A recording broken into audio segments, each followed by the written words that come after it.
Boa noite, meus queridos. Estamos aqui na CEF para mais um estudo. Agradeço a oportunidade de poder dividir com vocês um estudo. A página para abertura é do livro Pão Nosso, né? Francisco Cândido Xavier, pelo Espírito Emmanuel. E o título é Êxitos e Insucessos. Sei viver em penúria e sei também viver em abundância. Isso está em Paulo e Filipenses, capítulo 4, versículo 12.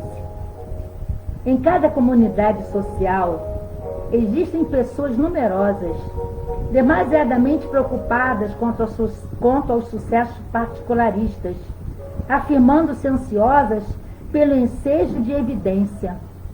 São justamente as que menos se fixam na posição de destaque quando convidadas aos postos mais altos do mundo, estragando desastradamente as oportunidades de elevação que a vida lhe confere. Quase sempre, os que aprenderam a suportar a pobreza é que sabem administrar com mais propriedade os recursos materiais. Por esta razão, um tesouro amontoado para quem não trabalhou em sua posse é, muitas vezes, causa de crime, separatividade e perturbação.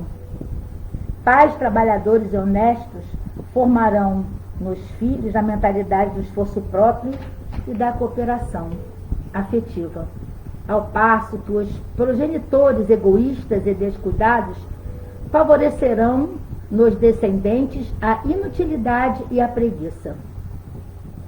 Paulo de Tarso, na lição à igreja de Filipos, refere-se ao precioso imperativo do caminho no que se reporta ao equilíbrio, demonstrando a necessidade do discípulo quanto à valorização da pobreza e da fortuna, da escassez e da abundância.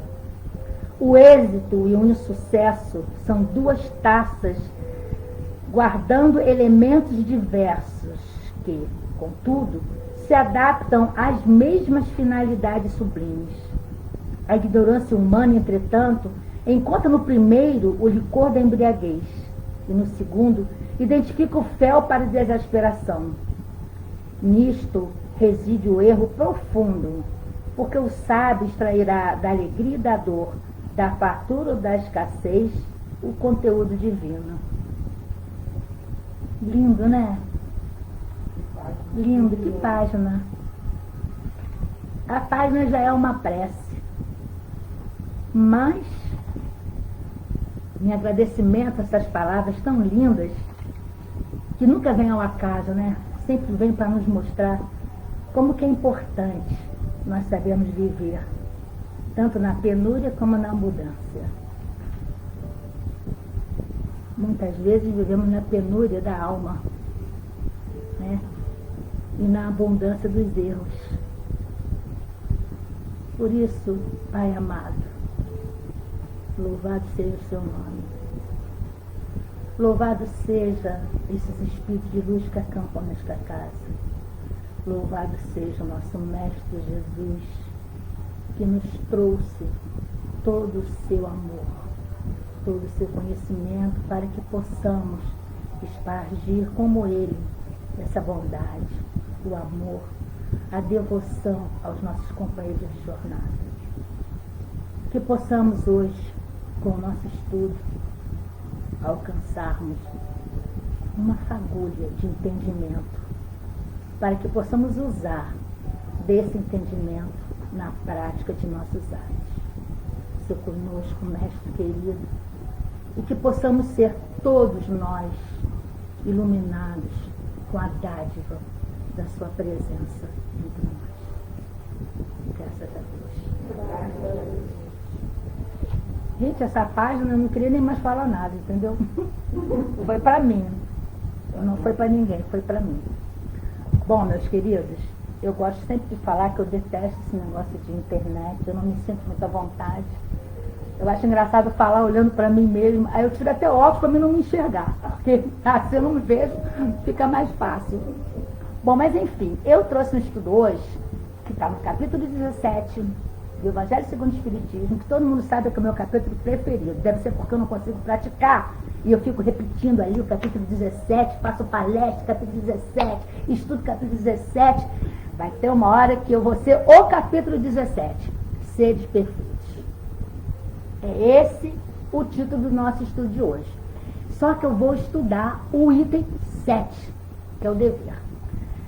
Gente, sempre que eu estou com uma dificuldade pessoal, eu procuro na doutrina uma explicação. Então eu fui olhar o que era o dever, porque eu não cumpro com os meus deveres. Eu pensei, gente, será que na doutrina alguém fala sobre o dever? Porque se não falar, eu me sinto muito à vontade, né? Mas tem. Tem lá o que é o dever. Aí eu comecei a pensar bastante sobre o que eu iria falar sobre isso. Aí eu fiz aqui uma cola para não me perder. Primeiro, a palavra dever, assim como a palavra trabalho, assim como a palavra disciplina e a palavra obrigação, nós deveríamos pensar bastante antes de colocá-la no nosso dia a dia, porque a gente confunde um pouco, né? Por exemplo, quando a gente fala de disciplina, né, a gente gosta de repetir aquele negócio do Chico, né, que disciplina, disciplina, disciplina, a gente não faz nenhuma. Mas enfim, disciplina lembra uma coisa ruim, né? Uma coisa assim, tipo, ai que saco, eu tenho que estudar, eu tenho que fazer. Não. Quem age com disciplina na vida pessoal, na vida profissional, na vida, acaba tendo mais tempo para fazer todas as coisas boas que quer fazer. Além de, com disciplina, nós ficamos mais organizados. Só é coisa boa em relação a você se disciplinar, se preparar. Porque quando a coisa começa a entrar no eixo da disciplina, é quando você começa a aprender, é quando você começa realmente a agir daquela maneira. A outra palavra é o trabalho, né? Não sei se é porque nos tempos passados, né, o trabalho era uma coisa só para quem não tinha condição, e depois, passando mais o tempo ainda, virou coisa de escravo, né? Então, quem trabalhava era quase que penalizado, né? O trabalho seria uma pena, uma coisa ruim. Mas eu acho, se eu não estou enganada, tem uma lei das leis naturais que é a lei do trabalho. Talvez não tenha, eu não sei. Mas tem, né, gente? Tem a lei do trabalho. Então, o trabalho não é uma coisa ruim. O trabalho é uma coisa boa. A gente tem que modificar. A gente tem que modificar essa visão de determinadas palavras que a gente usa e acaba pesando no nosso proceder. Porque quando a gente fala de trabalho, parece que você está indo para a forca. Né? Então tem que ter cuidado. O trabalho na casa espírita, eu trabalho na casa espírita, hoje está chovendo, mas eu não sei se eu vou. Não, o trabalho é dignificante. E eu falei essas 3 palavrinhas porque tem mais, né? Mas é porque eu vou falar do dever. E o dever é outra palavra que Deus me perdoe. A gente já começa a não querer desde o colégio, porque tem que fazer o dever. E ninguém quer fazer o dever, a gente quer brincar, a gente quer sair, a gente quer fazer tudo, menos o dever. Mas o dever está lá. E quando a gente pega o capítulo 17, né, que é seres perfeitos, né? Ai, gente, imagina, que coisa boa. É com a gente mesmo, os espíritas. E é o capítulo 17 também, que está lá o verdadeiro espírita. E tem 4. Gente, leio esse 4 todo, porque não é simplesmente você se esforçar para domar as suas más inclinações. É todo um processo. Mas quando a gente fala dos seres perfeitos, de cara, os caracteres da perfeição já começa pedindo para a gente amar os inimigos. Né? E isso está lá no Mateus, capítulo 5, se não me engano. Também, se eu estiver enganado, vocês vão lá e procurem, porque às vezes eu falo assim de propósito, sabe? Para ver se alguém está procurando e vai lá estudar. Então, no capítulo 5, que são as bem-aventuranças. Né? E a gente começa com aquelas bem-aventuranças, né? E bem-aventurado os que são pacíficos, os pobres de espírito. E lá para o 46 está lá, amai os vossos inimigos. Esse é o caractere da perfeição. E na continuação do capítulo, como se fosse um passo a passo para a gente chegar lá, vem o homem de bem. Né? O homem de bem é um homem disciplinado. O homem de bem é um homem que trabalha. O homem de bem é o homem que cumpre com as suas obrigações. O homem de bem faz os seus deveres de casa. Eu estou olhando para vocês, mas eu posso olhar aqui porque tem algumas pessoas encarnadas aqui perto de mim. Tá. Bom, enfim, esse homem de bem, ele tem essa característica, né? E logo depois que Kardec fala lá sobre o homem de bem, vem aquela parábola da semente, da semeadura. E a gente gosta, né? Porque cai uma semente ali, cai uma semente acolá, e uma brota, outra não brota, no espinho, na pedra. Mas alguma semente caiu no solo fértil. Aí a gente pergunta, se essas sementes somos nós, qual delas, em qual desses terrenos nós caímos? Com certeza no solo fértil, né? Porque se a gente está aqui no dia chuvoso, estudando doutrina, a gente está no solo fértil. Eu espero, pelo menos no caminho de um solo fértil. Porque estamos tentando nos colocar nesse lugarzinho de entendimento, de compreensão, de trabalhar. Eu ouvi essa semana eu acho que era até um evangélico, que estava perguntando, a pergunta foi assim, o que nós estamos fazendo com o tempo que Deus nos deu? Para me chegar lá no dever, tá? Continuamos no mesmo assunto. O que nós estamos fazendo com o tempo que Deus nos deu? Aí ele vai falando que algumas pessoas, durante esse tempo, morrem assassinadas, outras morrem de doença, outras morrem em acidente, mas a grande maioria morre devagar, desperdiçando o tempo que Deus lhe deu.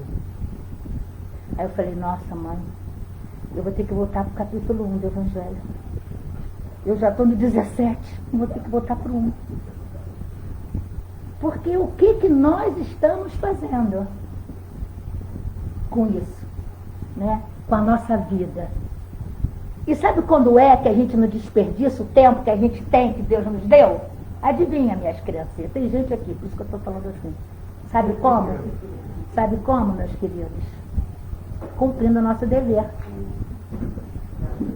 Cumprindo o nosso dever. Então, no capítulo 17, no item 7, Lázaro nos traz uma fala belíssima sobre o dever. E é complicado, porque quando a gente vai falar de fazer alguma coisa como se fosse uma obrigação, a gente cai naquela problemática da preguiça, da vontade. Aí a gente já vai lá para o Livro dos Espíritos, porque já sabemos que a nossa vontade é pouca, que a gente não quer se esforçar, a gente quer que o outro se esforce. É sempre assim, essa página é para fulano, essa fala é para Beltrano. Ai, mas o Ernesto tinha que fazer desta forma, porque a Márcia, o William, eu começo. Eu não tenho que fazer nada, né? Porque é tudo para os outros. Então, quando a gente pega o dever, o nosso dever, a nossa necessidade de fazer, o que a gente faz? Bota para os outros. Mas eu trouxe aqui para a gente estudar, o item 17. O item 17 não, o item 7. Porque nós vamos devagarinho, porque eu tenho tempo, vamos devagarinho estudar o item 7. Linha por linha. Para ver se a gente consegue, no final da nossa reflexão, ou continuarmos no caminho que estamos, porque, estamos bem, estou fazendo da maneira correta, ou, nossa, eu estou equivocada, eu preciso trabalhar alguma outra coisa em mim. E eu trouxe aqui, para complementar o nosso estudo, o Consolador, porque Emmanuel aqui também vai falar sobre o dever, e claro, né, o meu pai, o Livro dos Espíritos, porque também temos várias questões trabalhadas. E o Evangelho. Bom, Vamos lá, meus queridos, capítulo 17, item 7. Seria até legal, já falei várias vezes, que tivessem o evangelho na mão, né? Porque aí poderíamos todos, com o livro, acompanhar. Vamos lá. O dever é a obrigação moral da criatura para consigo mesma, primeiro, e, em seguida, para com os outros. O dever é a lei da vida. Com ele, deparamos nas mais ínfimas particularidades, como nos atos mais elevados. Quero aqui apenas falar do dever moral, e não do que as profissões impõem. Então, eu fiquei pensando, ele aqui quer falar do dever só o moral, mas eu vou falar das profissões também. Porque, às vezes, meus queridos, nem profissionalmente nós cumprimos com os nossos deveres. A gente vê tanta indiferença de determinados profissionais. Eu acho que vale a pena deixar aqui registrado que quando aprendemos a trabalhar o nosso dever moralmente, isso vai descambando para todas as situações da nossa vida. Então, essa obrigação moral da criatura, né? E primeiro para consigo e depois para com os outros. Aí eu volto lá no Evangelho, acho que é o capítulo 11, ou 9, ou 10, não sei, que fala de fazer aos outros o que queres que faça você mesmo. Amar ao próximo como a si mesmo. Então, esse dever moral é dessa forma, é você em qualquer ato. E ele fala aqui, olha, nas mais ínfimas particularidades, como nos atos mais elevados. Então, qualquer atitude que a gente tenha no decorrer da nossa vida, nos nossos atos, gestos, palavras, a função é a função moral, né? É a obrigação moral da criatura. Ai, obrigada. Porque esse ventilador ia começar a gritar aqui. Bom, então, a primeira coisa é que o dever é uma obrigação moral da criatura. Não vamos esquecer, depois a gente pode voltar a falar, que no próprio livro dos Espíritos, ele determina um capítulo, né, que é o capítulo 12 do livro dos Espíritos, justamente sobre a perfeição moral, que são as qualidades que nós devemos desenvolver para quê? Para que possamos chegar a cumprir com os nossos deveres. Deixa eu prender aqui, meus amigos, porque está ficando quente mesmo. Bom, na ordem dos sentimentos, o dever é muito difícil de cumprir-se, porque se acha em antagonismo com as tentações do interesse e do coração. E aqui já começou bem, né? Não tem testemunhas às suas vitórias e não estão sujeitas à repressão às suas derrotas. Quer dizer, na ordem dos sentimentos, o dever é difícil de cumprir, por quê? Porque ele se acha em antagonismo com exatamente as tentações, porque vivemos muito para o mundo material, não quer dizer que não tenhamos que viver, porque a gente vive no mundo material, né? O próprio corpo é matéria, e a gente trabalha a nossa elevação, a nossa escalada, usando a matéria, né? Esse não tem como. E o interesse do coração.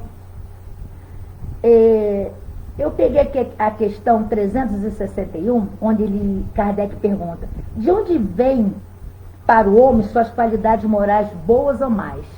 Quer dizer, nós já trazemos qualidades boas ou qualidades mais, né? E os espíritos respondem: são do espírito encarnado nele. Quanto mais o espírito for puro, mais o homem é elevado no bem. Então, meus queridos, existe a possibilidade. Quanto mais o espírito é puro, mais o homem é voltado para o bem. Significa que os nossos interesses pessoais, eles ficam para segundo plano, né? E sem esquecer que a gente tem na nossa consciência é que está gravado tudo. Deus está nas nossas consciências, questão 621. A gente já sabe disso. Mas quando a gente se a gente faz as coisas certas, se a gente cumpre o nosso dever, a gente não fez mais que obrigação. Mas também, se a gente não fez, a gente dá só alguma desculpa. Esse que é o problema.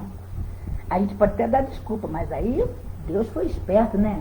Ele entrou, tá, na nossa consciência. A gente não vai escapar. A sorte é que ele é misericordioso. Então, já estamos a meio caminho andado, né? Que é misericórdia divina. Mas Deus se instalou na nossa consciência. Nós somos centelha divina. Então, o que acontece? Na ordem dos sentimentos, o dever é muito difícil de cumprir por se achar em antagonismo com as atrações do interesse do coração. A gente comentou hoje no estudo do ESD que Emmanuel já falou que a gente tem que viver apenas com o necessário. Então, se a gente consegue trabalhar isso, fica fácil da gente cumprir os nossos deveres por ser uma necessidade moral. Sabe o que acontece? É que a gente fica assim, como se fosse uma obrigação. Tem que dar prazer. Isso que tem que dizer. A gente tem que entender que o dever não é um castigo. É uma necessidade nossa, porque a gente quer ser bem tratado. A gente quer que as pessoas cumpram com seus deveres para conosco. Então a gente também tem que fazer a mesma coisa. Porque Deus não age no homem, pelo homem. Então por que a gente não fecha esse ciclo, né?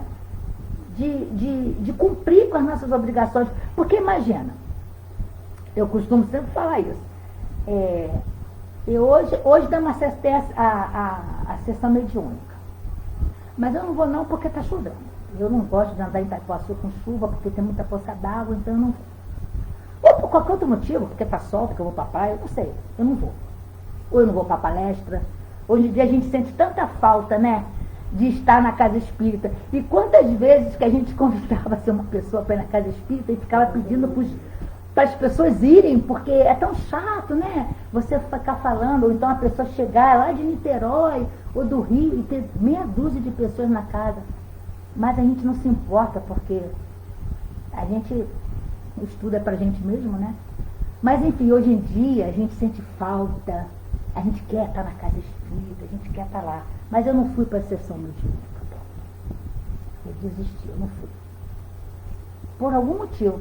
Mas eu tinha compromisso. A gente estuda e sabe que a espiritualidade prepara tudo. Agora você imagina, se um dia eu estou mal, aí eu vou chamar o meu anjo de guarda, me ajuda, meu anjo de guarda, aí eu recebo um e-mail do meu anjo dizendo assim, estou nas Bahamas, fui passear, eu estou estressado com você, Rosângela, eu não aguento mais você vive me pedindo ajuda, mas toda vez que eu boto as ajudas ali na tua frente, você arruma uma desculpa, Rosângela. A espiritualidade não nos abandona em momento nenhum, ela está sempre ali. Ela cumpre com o dever dela, com as coisas que já estão predeterminadas. Não no sentido de determinadas, como fosse uma determinação, tá? Mas assim, já existe aquela situação toda preparada. Então, cumprir o nosso dever tem que ser assim, poxa, que legal, hoje eu vou lá fazer um estudo na SES. Ai, estou tão feliz. Poxa, que bom, porque a gente sempre abre o estudo falando, obrigada pela oportunidade de eu estar aqui falando. Mas depois eu vou dizer, meu Deus do céu, só disse sim, porque se eu dissesse não, ia ficar tão chato. É mais ou menos assim. Mas isso é da gente. Eu não tenho problema de falar, porque eu posso enganar vocês, mas eu não engano a Deus, não engano nem a mim. Porque quando eu estou sozinha comigo mesma, eu sei exatamente o que eu estou falando. Eu estou escutando muito bem. E quando eu preparei esse estudo, foi por conta disso mesmo. Por não estar, de repente, cumprindo com os meus deveres. Com aqueles deveres que eu quis. Eu pedi. Assim como todos nós aqui, presentes, fizemos também nossas escolhas quando reencarnamos. Né? Queremos saldar as dívidas, ter responsabilidade. Mas enfim, vamos continuar, porque Lázaro fala bem melhor do que eu. Vamos lá. O dever íntimo do homem fica entregue ao seu livre-arbítrio. Pronto. Ai, meu Deus, livre-arbítrio. É um problema esse livre-arbítrio. Eu não gosto de questionar Deus, mas se eu pudesse, eu ia falar com ele. Não podia deixar isso para um mundo mais elevado, né? Uma vez eu vi um palestrante falando que o espírito de luz não tem livre-arbítrio. Me assustei. Aí ele falou logo em seguida, sabe por quê? Porque ele sabe que só tem que fazer a coisa certa. Toma, como diz Abel. Então, o livre-arbítrio é para que a gente se posicione. A gente pode se posicionar no bem. E por que nós temos livre-arbítrio? Porque parece que a gente não confia em Deus, mas Deus confia na gente. Né? É que nem aquela fala, Deus é fiel. A gente sabe que Ele é fiel. E nós? Nós não confiamos nem na gente. A gente não confia nem na gente. Então, esse livre-arbítrio é o que faz falar, Rosângela, você não vai hoje à casa espírita? Eu tenho livre-arbítrio, eu não vou. Eu não vou porque está chovendo, ou porque está fazendo sol, ou porque eu quero ficar em casa, ou porque eu não quero ir. Mas, usando bem o livre-arbítrio e cumprindo o meu dever e querendo ser o homem de bem ou ser o verdadeiro espírita, eu vou fazer, cumprir o meu dever. Cumprir o meu dever. Então ele continua. O dever íntimo do homem fica entregue a seu livre-arbítrio. O aguilhão da consciência, guardião da probidade interior, o adverte e o sustenta. Mas... Ai, gente, eu veio mães. Muitas vezes mostra-se impotente diante dos sofismas das paixões. Quer dizer, somos advertidos. Aí eu lembrei da questão 919, né, que fala que a gente tem que se conhecer. Gente, a gente precisa, não é contar para ninguém o que a gente é, não, porque às vezes é complicado, né? Contar exatamente como a gente é. Mas a gente pode, sozinho, no nosso íntimo, pensar assim, Rosângela, você se conhece, Rosângela? Você não é preguiçosa, não? Você não é maledicente? Você não está... Se conhecer, para que a gente não deixe que esse sofisma das paixões interfira no nosso caminhar. Hoje a gente estava comentando, né, aqui no ESD, o que adianta? 30 anos de doutrina. Daqui a pouco eu vou ter vergonha de dizer isso. Pode virar você para PHD. Vou ficar PHD. Entendeu? O que é pior, eu ainda fico pior, porque eu nasci. Eu já estou meio velhinha, né? Quer dizer, mais tempo ainda. E o que eu fiz com tudo isso?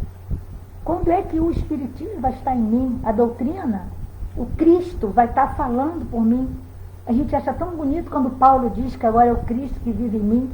Mas ele falou porque o Cristo passou a viver nele. E quem disse que ele não pode passar a viver na gente? Não pode. É só usar bem o livre-arbítrio, é cumprir com o nosso dever. É cumprir a lei de amor, justiça e caridade. É o homem de bem, começa assim. O homem de bem cumpre a lei de justiça, amor e caridade. E ele continua, quer dizer, fielmente observado, o dever do coração eleva o homem.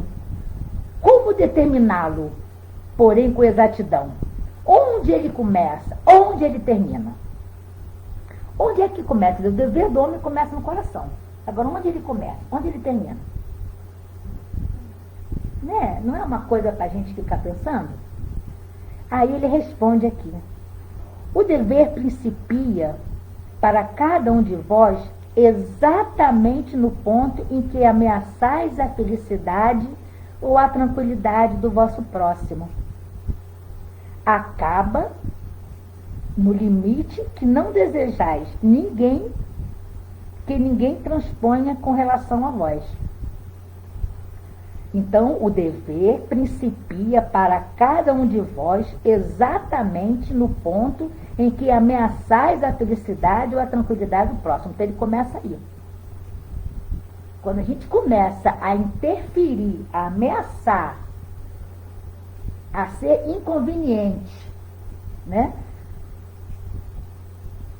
na vida do outro, né? Não tem uma coisa que fala, os seus direitos terminam quando começam os meus, não tem? Aí está falando dos direitos, né? Porque também tem outra coisa, né? A gente só pensa nos direitos, né? Os deveres. Eu tenho direito a isso, eu tenho direito àquilo. Mas e o dever, né? Eu até esqueci do direito. né? Mas é isso aí. Então, ele começa exatamente quando eu estou ameaçando o caminhar do outro. Então a gente tem que pensar. Então a gente tem que se abrir e perceber, ter aquela empatia, né? Tem uma porção de palavra que está na moda agora, né? Que a gente está sempre falando, mas tem que vivenciá-la, né? Trazer para o nosso dia a dia. E acaba no limite que não desejar ninguém transponha com relação à voz. Quer dizer, exatamente, eu não quero que você, Bel, passe daí. E ali tem que parar. Às vezes a gente fica querendo fazer coisas que pra gente é bom, mas que pro outro pode não ser. Então até para isso a gente tem que ter aquela sensibilidade. A gente estava hoje falando muito sobre a caridade, né? E eu lembrei de uma fala. Às vezes eu ouço tantas coisas que eu guardo a essência, mas deveria até lembrar como foi que eu ouvi, né? Mas falando da caridade. E a caridade é o lema da doutrina espírita, né? Fora da caridade não há salvação. E a gente fica sempre ouvindo isso, né? Fazer caridade, fazer caridade, fazer caridade. Mas tem uma coisa muito importante que eu ouvi. Que quando a caridade estiver dentro de nós, mesmo, a gente não vai mais falar. Porque a boa caridade, ela é praticada sem que a gente sinta. A gente não sabe o que está fazendo. Porque já faz parte do nosso ser. É virtude, deve ser. É virtude. Exatamente isso. Quando a gente pega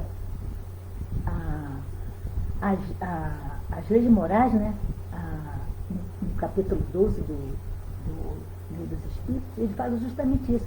Que a virtude em qualquer esforço que a gente faz em evitar o arrastamento ao mal. Mas que a virtude mais pura está dentro da caridade.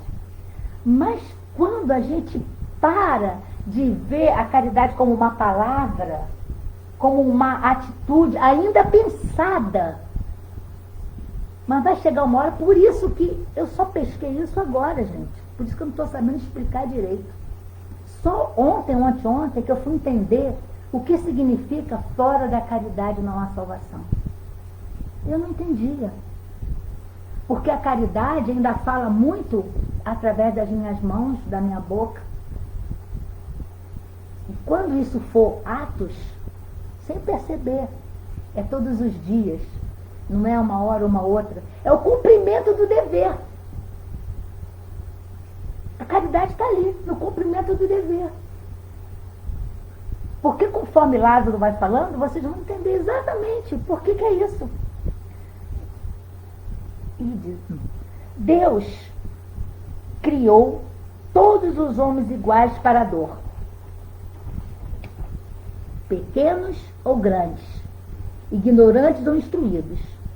Sofrem todos pelas mesmas causas, a fim de que cada um julgue em sã consciência o mal que pode fazer. É mesmo, né? Aí eu lembrei, não queria falar dessa pandemia, que eu não aguento mais, nem aguento mais essa pandemia, mas enfim, a pandemia, já falei. Essa pandemia pegou todo mundo. Você pode ser preto, branco, amarelo, azul, rico, pobre, falar inglês, francês, português, qualquer idioma, qualquer lugar do mundo. Ela fez assim, ela igualou a gente. Todo mundo igual. Todo mundo com Covid. Olha que legal. Igualou. E o sofrimento não adianta ter dinheiro, porque você pode ter dinheiro para ficar num bom hospital, mas olha, tem gente que fica num bom hospital e acaba deixando a vida física. E tem gente que por um motivo ou por outro, né, fica aí. Mas Deus nos iguala na dor. Porque, quer saber, uma mãe que perde um filho, ela pode ser rica ou pobre. É igual. Um filho que perde um pai por uma doença. Meu Deus do céu, o sofrimento é muito igual. Aí eu com as minhas colas, eu tirei aqui do livro, que é um livro muito bonito, Entre a Terra e o Céu, está no capítulo 7. E tem uma fala lá, né? E que termina com o André Luiz falando assim: e para esse fim, que o Pai Celeste nos concede a dor e a luta, a provação e o sofrimento. Olha, dor e luta, provação e sofrimento. Únicos elementos reparadores, sustentáveis, de produzir em nós o reajuste necessário quando nos pomos em desacordo com a lei. Então, quer dizer, olha só o que André Luiz nos traz, que a dor e a luta, a provação e o sofrimento são os únicos elementos que vai fazer com que nós recompormos, né, a nossa situação quando estamos em desacordo com a lei. Está lá no livro Entre a Terra e o Céu, um dos livros do André Luiz. Então a dor coloca a gente direitinho ali, né? E não tem como. Com relação ao bem, infinitamente mais variado nas suas expressões, não é o mesmo critério. Olha que legal, quer dizer, para a dor, nós somos iguais, tá ali, pau a pau.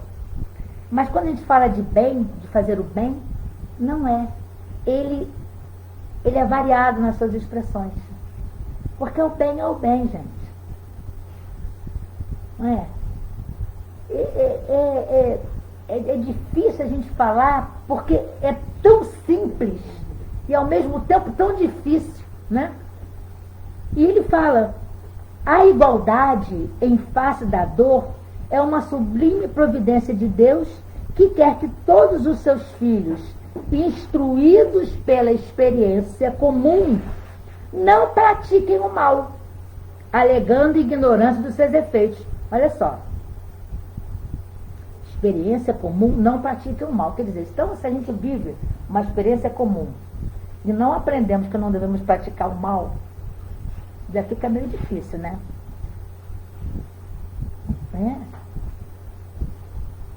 Fica difícil. Essa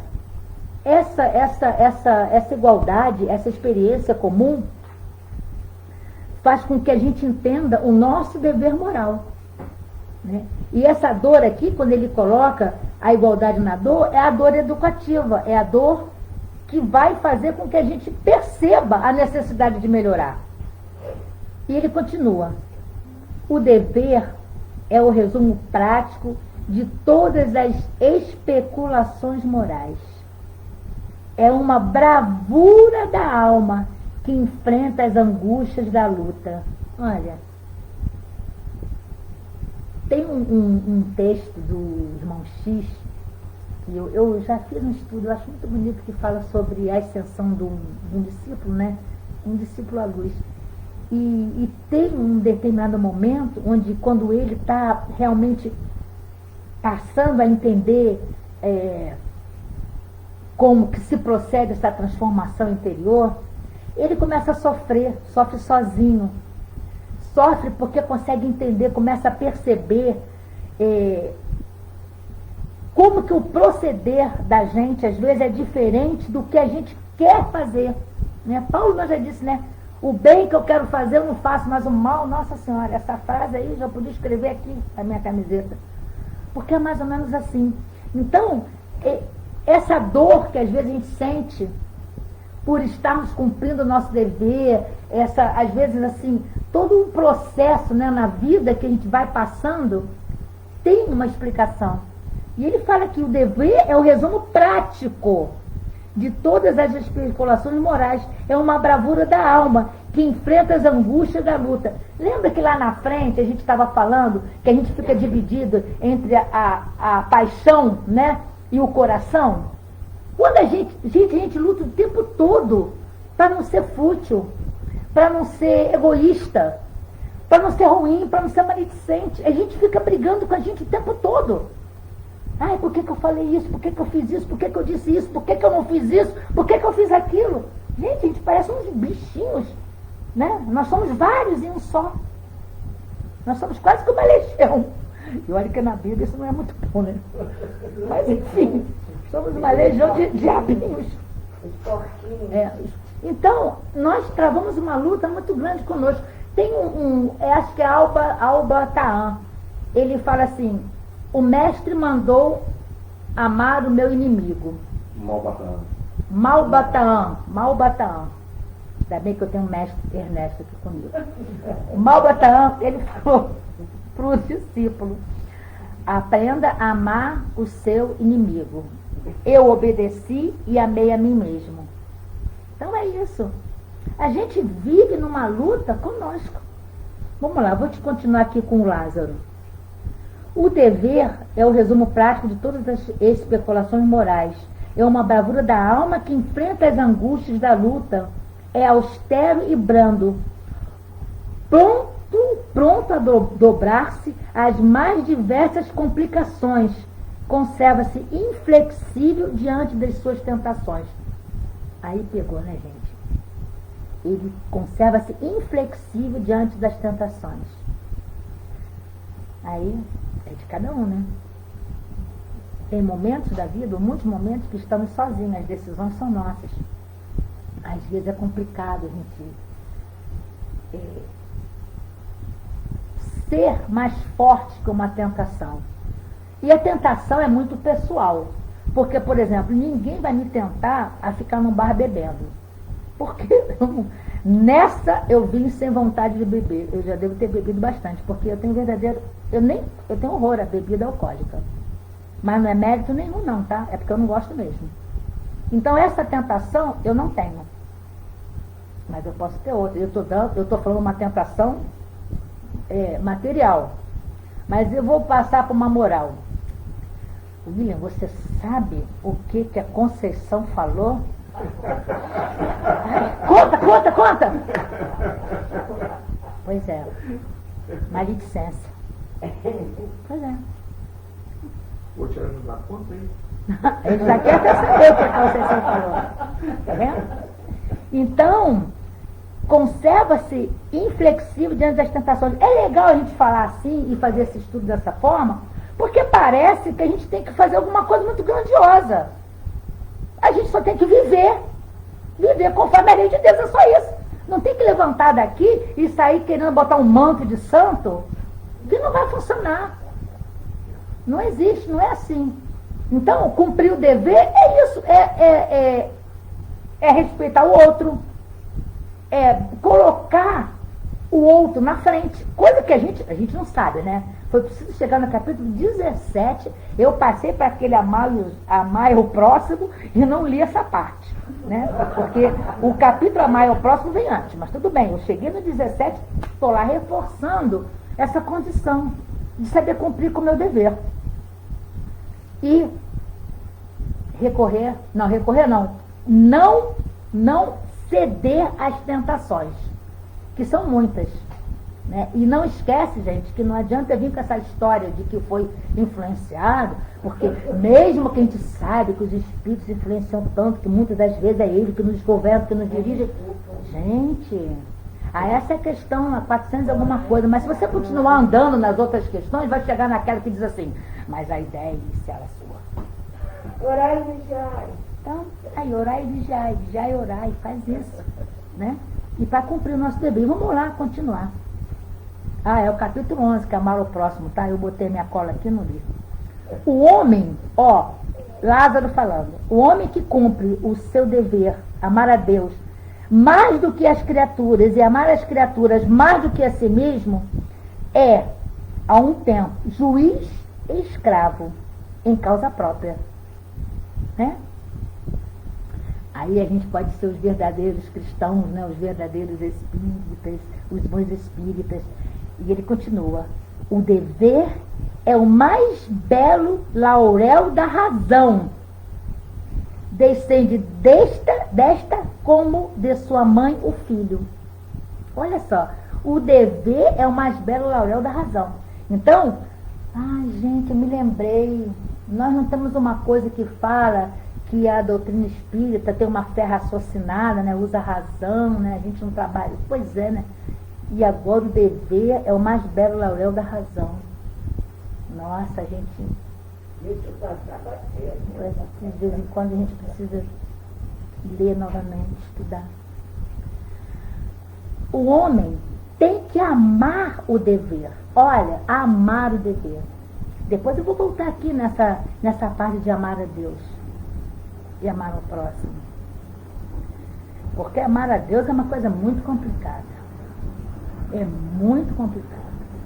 Porque para amar a Deus a gente precisa sair de nós mesmos e ver aquele Deus que mora na gente no outro. E a gente não vê. A gente tem uma dificuldade de ver Deus no outro.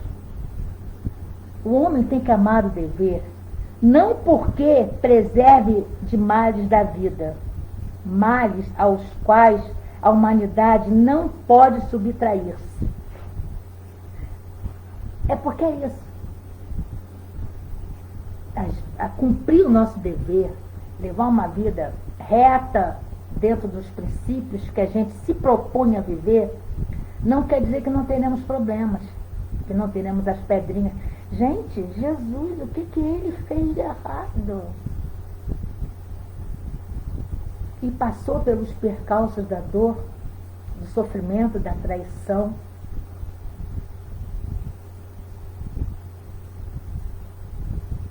Então, quando a gente cumpre o nosso dever, quando a gente faz o nosso dever de casa, não quer dizer que a gente não vai ter problema. Até porque se a gente vive no mundo de provas e expiações, eu acho que mais expiação do que prova atualmente, fica difícil.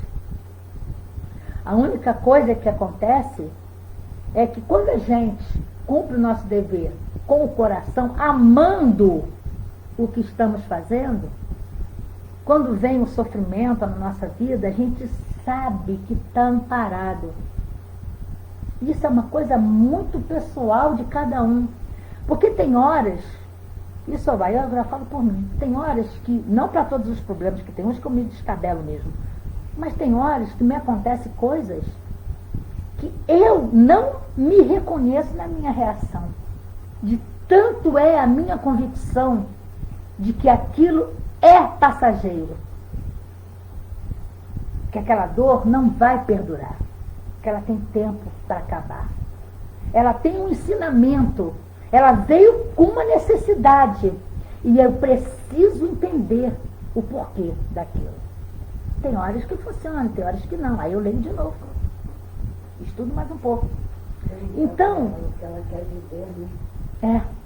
o homem tem que amar o dever não porque preserve de males da vida, males aos quais a humanidade não pode subtrair-se, mas porque confere à alma o vigor necessário ao seu desenvolvimento. A gente vive querendo evoluir. A gente estuda para evoluir. Então a gente já sabe que cumprindo o nosso dever, olha lá, vigor necessário ao seu desenvolvimento. Porque se nós temos que passar pela dor, se nós temos que passar pela provação, pela expiação, nós temos um dever a cumprir. Até porque, quem é que está aqui, entre nós, aí no computador e aqui, que esqueceu aqueles tratados antes de entrar no corpo físico? Então nós temos dever a cumprir. Nós fizemos vamos dizer assim, um acordo. Um acordo que só privilegia nós mesmos. Porque qualquer atitude boa que eu tenha, a primeira a ser beneficiada sou eu. Olha, isso é tão egoísta que eu vou começar a fazer o bem só para me dar bem. Pensa bem. Não é? A primeira a ser beneficiada sou eu. E ele continua. Olha que lindo. O dever cresce. Ai, gente, 49. O dever cresce e irradia sob mais elevada forma em cada um dos estágios superiores da humanidade. O dever cresce e irradia sob mais elevada forma em cada um dos estágios superiores da humanidade. Então, quer dizer, conforme a gente vai ascendendo, ascendendo, ascendendo, o dever irradia. Olha, isso é quando já está dentro da gente. Não está mais fora, não é obrigação. É fazer porque quer fazer, porque faz bem, porque é bom. Acabou. Jamais cessa, olha, jamais cessa a obrigação moral da criatura para com Deus. Tem esta que refletir as virtudes do Eterno, que não aceita esboços imperfeitos, porque quer que a beleza de sua obra resplandeça a seus próprios olhos. Acabou. Simples, né? Lázaro só falou isso. Eu posso continuar até falando, mas Lázaro parou por aqui. Acabou. O dever cresce e irradia sobre a mais elevada forma em cada um dos estágios superiores da unidade. Então nós temos esse caminho de estágio. E vamos caminhando. Jamais cessa. É porque a gente quer tudo, né? A gente toda hora pede, ai meu Deus me ajude, ai meu Deus me ajude. A gente se coloca como co-criadores, né? Nós somos co-criadores. A gente sabe pedir muito bem.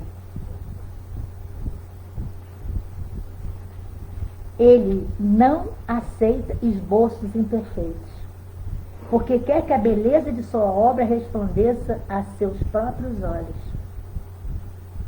O dever é o guardião da razão. Lembra que a gente já falou isso aqui anteriormente? Então, quando a gente fala de cumprir o dever, é simples assim.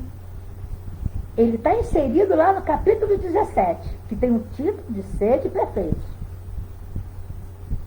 Então, é uma condição para que a gente consiga trabalhar a lei de justiça, amor e caridade. Fazer os outros o que é que os outros façam a gente. Quer que os outros nos respeitem como queremos ser respeitados. Queremos que os outros cumpram com seus deveres para conosco e nós temos deveres para com os outros. E que Lázaro aqui quer se referir ao dever moral. E como é que a gente trabalha o nosso dever moral? Trabalhando, limpando as nossas imperfeições da nossa existência. Leon Denis fala que o dever é o conjunto das prescrições da lei moral, a regra pela qual o homem deve conduzir-se nas relações com os seus semelhantes e com o universo. A gente não está sozinho aqui. Nem aqui na Terra temos um universo inteiro aí para a gente percorrer como espírito. A gente estuda tanta doutrina, né? A gente lê tanto, fazemos planos, vamos melhorar, vamos ascender. E a gente busca, né? Na doutrina, deixa eu ver a hora aqui, 53. A gente busca na doutrina justamente esse consolo. A gente busca na doutrina as respostas para as nossas dores, né, para os nossos sofrimentos, para as coisas, principalmente para as coisas que a gente não gosta que aconteça. E agora, vivendo esse momento tão difícil, onde estamos todos igualados, estamos todos juntos e ao mesmo tempo afastados. Nunca foi tão importante um abraço. Nunca foi tão importante um olhar mais perto, um beijo no rosto, um aperto de mão. Então, o que nos resta é cumprir o nosso dever moral. Amar o próximo, amar primeiro a Deus. E a gente só pode amar a Deus através das criaturas que Ele nos colocou aqui junto de nós. Então, meus queridos amigos, eu espero que a gente consiga fazer a nossa reflexão sobre o dever Eu prometo a vocês que desde que eu comecei a preparar esse estudo, eu estou tentando fazer meu dever de casa mal, mas estou tentando. Tentando mesmo.